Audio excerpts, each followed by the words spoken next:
तो Tokyo Paralympic से जुड़ी इस वक्त की बड़ी खबर आपको बता दें। टोक्यो पैरालंपिक शूटिंग में मनीष नरवाल ने गोल्ड मेडल हासिल कर लिया है।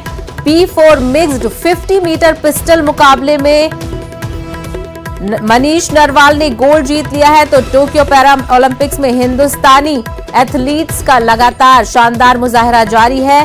हिंदुस्तान के खाते में दूसरा गोल्ड भी शामिल हो गया है,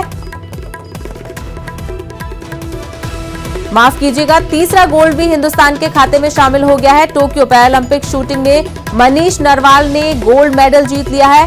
P4 मिक्स्ड 50 मीटर पिस्टल मुकाबले में उन्होंने ये गोल्ड जीता है। तो लगातार टोक्यो पैरालंपिक्स में हिंदुस्तान का मुजाहरा शानदार देखने को मिल रहा है।